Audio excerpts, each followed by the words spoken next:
Shalom, Israel. This is your brother Manatazak from Nation of Kings and Priests. And we're going to discuss a little snippet of the Bible. We'll call it a Bible bite. And we're going to talk about how God is not mocked. You know, people go around today, not only just a normal Joe Blow on the street who disrespect and mock the prophets who are out doing the will of the Most High, but you also have government officials like presidents and kings who mock and disrespect the Most High. So just want to go through some examples in the Bible that show that the Most High will not be mocked. And if you do mock him or his people, that sooner or later you will have to pay for that. He will bring judgment upon you for it. I would like to go in the book of Daniel, and we could look at a prime example of this in the book of Daniel, right? It's going to be chapter 5, and we're going to go through chapter 5, maybe jump around a little bit. And during this time, Daniel is in captivity. He was in captivity under Nebuchadnezzar. Now Nebuchadnezzar was gone, and his son Belshazzar was king in Babylon at this point. So I'm going to do the reading and then break it down a little bit. So this is Daniel chapter 5. Belshazzar the king made a great feast to 1,000 of his lords, and drank wine before the 1,000. Belshazzar, while he tasted the wine, commanded to bring the golden and silver vessels which his father Nebuchadnezzar had taken out of the temple which was in Jerusalem, that the king and his princes, his wives, and his concubines might drink therein. So you see, this guy had the audacity to grab the holy utensils of our temple of the Most High God, that only the Levites and the high priests were allowed to even touch or use. And now he's about to use it because his pride has him thinking that him and his gods are greater than our God, right? So, and let's add to this. These utensils are very holy and they're very clean. We know these heathens are probably feasting and dining on pork, have probably swine juice on their fingers and their lips while they're touching these utensils. So let's go on to verse 3. It says, "Then they brought the golden vessels that were taken out of the temple of the house of Yahuwah, which was at Jerusalem.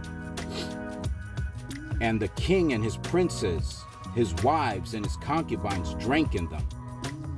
They drank wine and praised the gods of gold and of silver, of brass and of iron and of wood and stone." So we see here that they're using the holy utensils that the Most High has designated to himself and to our priests for worshiping and praising him. They're using them in mockery to worship their gods, as if their gods were bigger or stronger than Yahweh. So what happens next is in verse 5. See, Yahweh didn't take lightly to this. He responded right away. It says, "In the same hour came forth fingers of a man's hand, and wrote over against the candlestick upon the plaster of the wall of the king's palace. And the king saw the part of the hand that wrote." So now we see that he's noticing something is happening after he already defiled these utensils. So we're going to go on to verse 6. It says, "Then the king's countenance was changed, and his thoughts troubled him, so that the joints of his loins were loosed, and his knees smote against one another. The king cried out loud to bring in astrologers and the Chaldeans and the soothsayers, and the king spake and said to wise men of Babylon, Whosoever shall read this and show me the interpretation thereof shall be clothed with scarlet and have a chain of gold about his neck, and shall be the third ruler in the kingdom."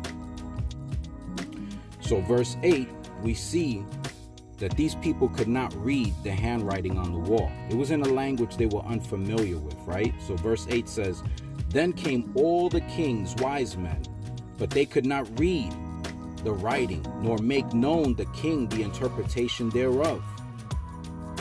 So verse 9 shows that the king was greatly troubled over this. He was scared. He didn't understand what was happening, but he knew it was bad. So verse 9, then was King Belshazzar greatly troubled, and his countenance was changed in him, and his lords were astonished. So he brought in all of these people, and they could not make sense of it, right? So what happens is, kind of like at the last minute, his queen comes in, and this is what she tells him. It says, verse 10, now the queen, by reason of the words of the king and his lords, came into the banquet house. And the queen spake and said, O king, live forever. Let not thy thoughts trouble thee, nor let thy countenance be changed. There is a man in thy kingdom, in whom is the spirit of the holy gods. And in the days of thy father, light and understanding and wisdom, like the wisdom of the gods, was found in him, whom the king Nebuchadnezzar, thy father, the king, I say, thy father, made master of the magicians, astrologers, Chaldeans, and soothsayers. So we see that not only that is he in trouble right now, his father once got in trouble and needed Daniel. So, but in this present time, he can't find anyone to read this. So she's letting him know that Daniel has the spirit of the gods in him, and the wisdom and the light, and that he could interpret this writing.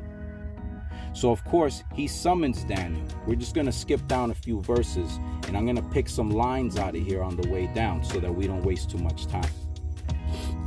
So we'll go down to verse 13, and in the middle of verse 13, the king says, Art thou Daniel, which art the children of the captivity of Judah, whom the king my father brought out of Jewry?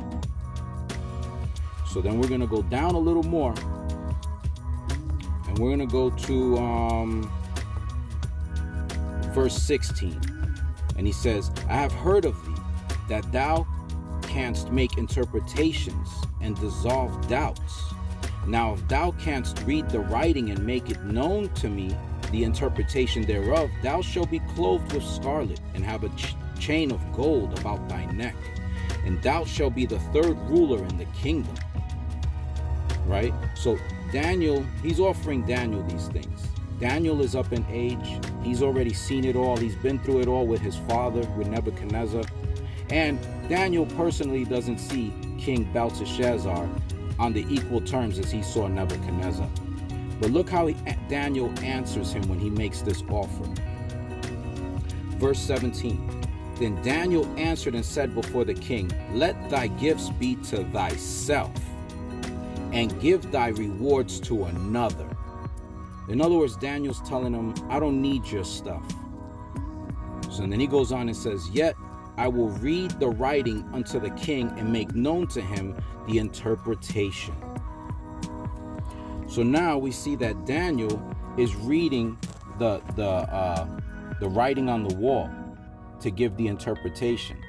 If we were to go into verse 18, Daniel first goes down the story of his father, King Nebuchadnezzar, and how his heart was lifted up, and his pride. So let's go to verse 20 and read that. It says, But when his heart was lifted up, and in his mind hardened in pride, he was disposed from his kingly throne, and they took his glory from him. So he's talking about when King Nebuchadnezzar's pride was so big that he took credit for all of the kingdom, and the Most High had to remove him and gave him the heart of a beast to humiliate him and to humble him, and only gave him back the kingdom once he admitted that the Most High was God over all. Right? So his son, King Belshazzar, is also committing this crime where he's allowing his heart to be lifted up and his mind in being hardened in pride, where he had the nerve to take these holy utensils of the temple of Jerusalem and to have all of these unclean heathens and pagans to touch and use them and to worship their unclean gods with them. So what we're going to do is we're going to skip down a little bit, And we're going to go to where Daniel starts to read it. And we'll start at 24. He says, "Then was the part of the hand sent him, and this is the writing. And this is the writing that was, Mene, Mene, Tekel, Upshirin. This is the interpretation of the thing Mene. God hath numbered thy kingdom and finished it. Tekel, thou art weighed in the balance and art found wanting. Perez, the kingdom is divided and given to the Medes and the Persians." So what we see is that the writing on the wall is that the Most High cast judgment on King Belshazzar. And not only did he cast judgment upon him, but he took the kingdom away. So in reality, what happened here is that because of his pride, he lost everything. And he didn't even understand it. Even after Daniel told him what's about to happen, the king act like, things are just going to go as business as usual. Then he goes to verse 29. "Then commanded Belshazzar, and they clothed Daniel with scarlet and put a chain of gold about his neck and made a proclamation concerning him that he should be third ruler in the kingdom." But you see, it doesn't matter what men want. It's what the Most High wants. And this man's been judged and the kingdom has been taken from him. So if we go to verse 39, we're going to see what's going on.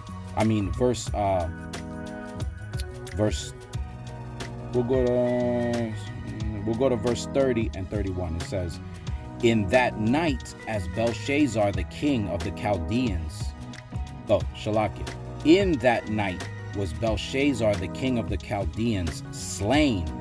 So he was killed. "And Darius the Median took the kingdom, being about 62 years. So 62 years. So he was about 32 years old. So we see his act of pride and lack of respect for the Most High cast judgment upon him, his kingdom, his family, everything. He lost a whole government, a whole kingdom that his father built up. So, even, wealthy people or kings or presidents, the Most High puts them in power and he can remove them anytime he wants. But there's always consequences for mocking the Most High or his servants. I want to give another example. In fact,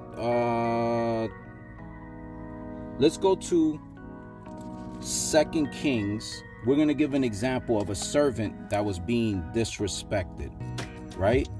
2 Kings. Give me a moment.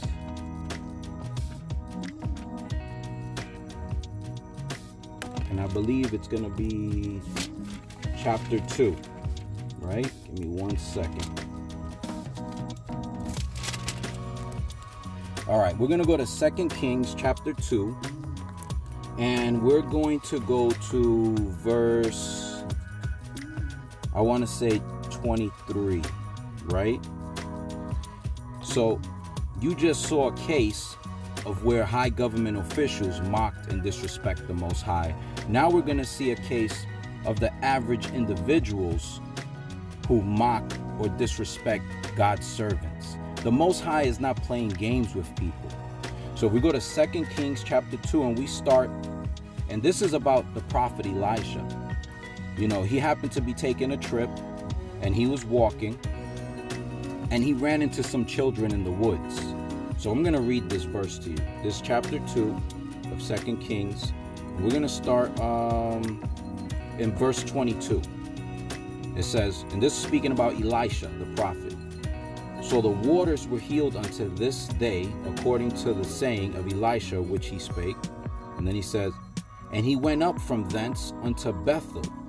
And as he was going up by the way, there came forth little children out of the city, and mocked him, and said unto him, Go up, thou bald head, go up, thy bald head. And he turned back and looked on them and cursed them in the name of the Yahuwah. And there came forth 2 she-bears out of the woods and tore 42 children of them. So we see here that the Most High does not take disrespect very easily. And he's not going to allow you to disrespect his servants. You may not get punished today for it.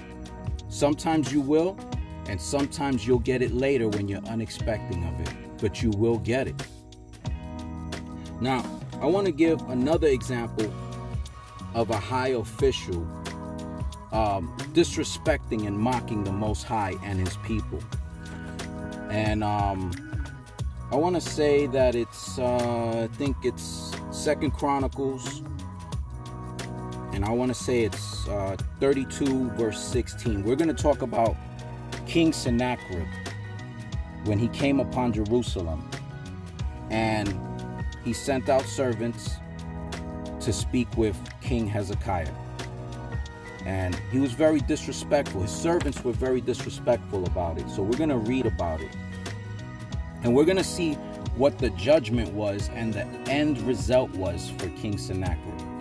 So this is 2 Chronicles 32. And we're going to start at verse 16.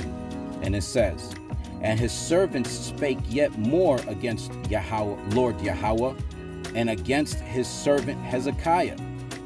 He wrote also letters to rail on the Lord Yahuwah of Israel, and to speak against him, saying, As the gods of the nations of other lands have not delivered their people out of mine hand, so shall not the God of Hezekiah deliver his people out of my hand." So here it is, you have another guy whose heart and mind is hardened with pride, who thinks that he's going to overpower the Most High or his people, right? And that he's just going to do whatever he wants, like he did to the rest of the heathens.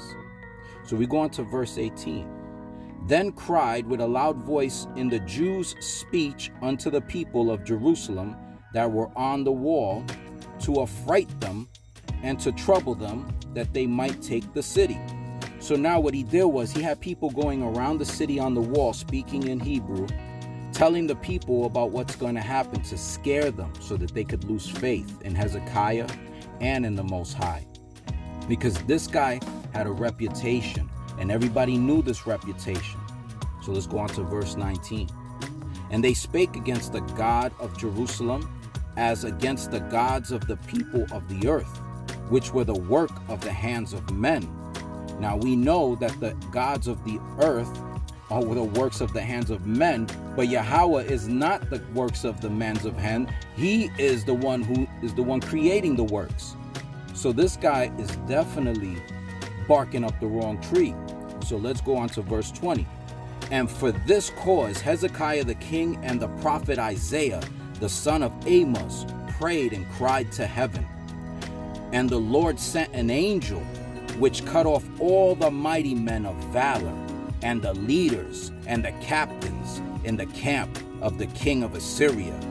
So he returned with shame of face to his own land. And when he was come into the house of his God, they that came forth of his own bowels slew him there with the sword." The Most High don't play any games. Our people out here scoffing and mocking the Most High or his prophets have no understanding that we serve a God that plays no games. He may have mercy on you and let you get away with it today in hopes that you repent. But if you do not, you are definitely putting yourself in a position that is not going to work out for you. In fact, I want to show you, because these same people claim to believe in the Most High, and then they have the nerve to pray to him after they do stuff like this. So I want to show you or read to you a precept in Proverbs. Proverbs, I think it's 28. Yeah, 28 verse 9. And this is what the Most High thinks, or what he says about when you turn your, this is mainly for Israelites that are scoffing and mocking us. So here it is. This is Proverbs 28, and this is verse 9. He that turneth away his ear from hearing the law, which is what a lot of you brothers do out there. You guys hear us talking and you go, oh, I'm not under the law. Oh, I'm not going to listen to that. I don't believe in the Bible. I don't believe in the Most High. Or, Christianity tells us we're not under the law. But listen to what Yahuwah says. He says, he that turneth away his ear from hearing the law, even his prayer shall be an abomination. So your prayers aren't even accepted at that point anymore. The Most High is not hearing those prayers. And he's you're left on your own devices at that point. A lot of people don't realize that they're being hypocrites in their lives. Not only are people that are mocking, but even these heathens that claim to follow the Bible are mocking and being stupid at times. There's another precept I want to get. I believe it's in 2 Thessalonians. And I want to say it's might be 1 Thessalonians, chapter 4. Let me see. Yeah.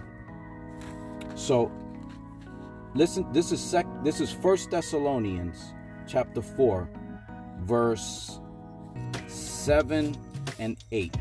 And this is mainly to Israelites that are rejecting the Most High, or mocking the Most High, and or mocking his servants.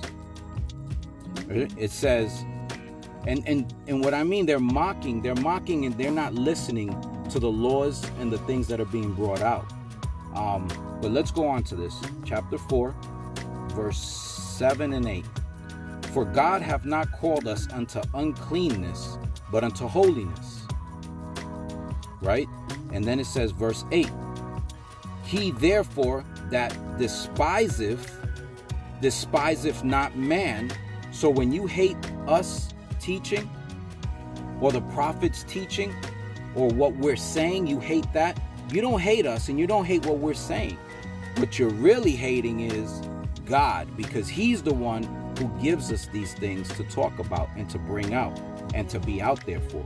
So he therefore that despiseth not man, but God, who has also given unto us his Holy Spirit. So you're despising and hating men, or mocking men that have God's Spirit that the Most High gave us, and the things that we're saying or doing that you're hating. So in reality, you don't hate us and you don't despise us like you think you do. You hate the Most High and you hate his words and you hate everything about what he's doing. So you have a situation where you're going to either fall into judgment immediately or at some future time where you're not really going to be prepared for that. So basically that's all I got for that right now. I just wanted to show these examples in the Bible. But let's let me see something here. Let's go to Galatians really fast. Galatians. Let me go to Galatians. One moment.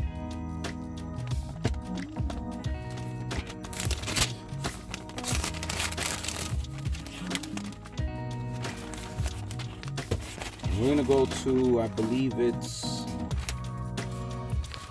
6. We're going to go to Galatians 6 and 7. It says, Be not deceived. God is not mocked. God is not mocked. God is not mocked. For whatsoever a man soweth, that shall he also reap. For he that soweth to his flesh shall of the flesh reap corruption. But he that soweth to the Spirit shall of the Spirit reap life everlasting.